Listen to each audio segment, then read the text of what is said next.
بسم اللہ الرحمن الرحیم۔ ملکہ سبا بلقیس کا تخت شاہی 80 گز لمبا اور 40 گز چوڑا تھا اور سونے اور چاندی وغیرہ طرح طرح کے جواہرات اور موتیوں سے آراستہ تھا۔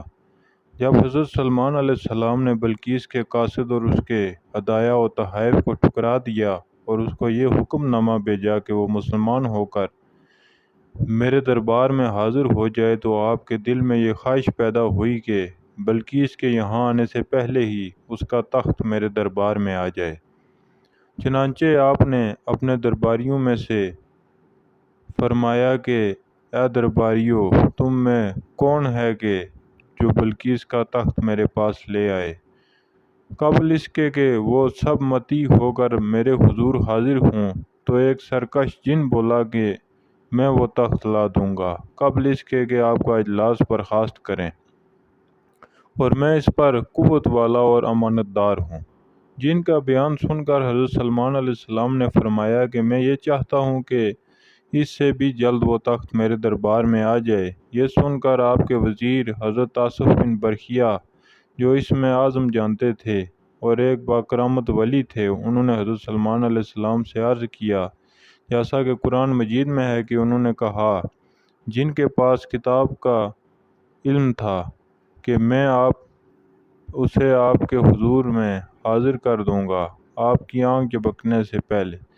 چنانچہ حضرت آصف بن برخیہ نے روحانی طاقت سے بلقیس کے تخت کو ملک سبا سے بیت المقدس تک حضرت سلمان علیہ السلام کے محل میں کھینچ لیا، اور وہ تخت زمین کے نیچے نیچے چل کر لمحہ بھر میں ایک دم حضرت سلمان علیہ السلام کی کرسی کے قریب نمودار ہو گیا۔ تخت کو دیکھ کر حضرت سلمان علیہ السلام نے کہا کہ یہ میرے رب کا فضل ہے، تاکہ وہ مجھے آزمائے کہ میں شکر کرتا ہوں یا ناشکری، اور جو شکر کرے وہ اپنے ہی بھلے کے لیے شکر کرتا ہے، اور جو ناشکری کرے تو میرا رب بے پرواہ اور بڑی خوبیوں والا ہے۔ اس قرآنی واقعے سے ثابت ہوتا ہے کہ اللہ تعالیٰ اپنے اولیاء کو بڑی بڑی روحانی طاقت و قوت عطا فرماتا ہے۔ دیکھ لیجئے، حضرت آصف بن برخیہ نے پلک جھپکنے کی مدت میں تخت بلقیس کو ملک سبا سے دربار سلمان میں حاضر کر دیا اور خود اپنی جگہ سے ہلے بھی نہیں۔ اسی طرح بہت سے اولیاء کرام نے سینکڑوں میل کی دوری سے آدمی اور جانوروں کو لمحہ بھر میں بلا لیا ہے۔ یہ سب اولیاء کی اس روحانی طاقت کا کرشمہ ہے جو خداوند قدس اپنے ولیوں کو عطا فرماتا ہے۔ اس لیے خبردار، کبھی ہرگز اولیاء کرام کو اپنے جیسا نہ خیال کرنا، اور نہ ان کے اعضاء کی طاقتوں و عام انسانوں کی طاقتوں پر قیاس کرنا۔ کہاں عوام اور کہاں اولیاء۔ اولیاء کرام کو اپنے جیسا سمجھ لینا یہ گمراہی کا سرچشمہ ہے۔ حضرت مولانا روم علیہ الرحمہ نے مثنوی شریف میں اسی مضمون پر روشنی ڈالتے ہوئے بڑی وضاحت کے ساتھ تحریر فرمایا ہے کہ یعنی تمام دنیا اسی وجہ سے گمراہ ہو گئی کہ خدا کے اولیاء سے بہت کم لوگ آگاہ ہو سکے۔ لوگوں نے اولیاء کو اپنے جیسا سمجھ لیا اور انبیاء کے ساتھ برابری کر بیٹھے۔ ان لوگوں نے اپنے اندھے پن سے یہ نہیں جانا کہ عوام اور اولیاء کے درمیان بے انتہا فرق ہے۔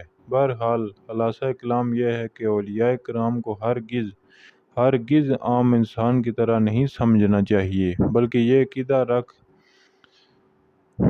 کر اولیاء کرام کی تعظیم و تکریم کرنی چاہیے کہ ان لوگوں پر خداوند کریم کا خاص فضل عظیم ہے، اور یہ لوگ بے پناہ روحانی طاقتوں کے بادشاہ بلکہ شہنشاہ ہیں۔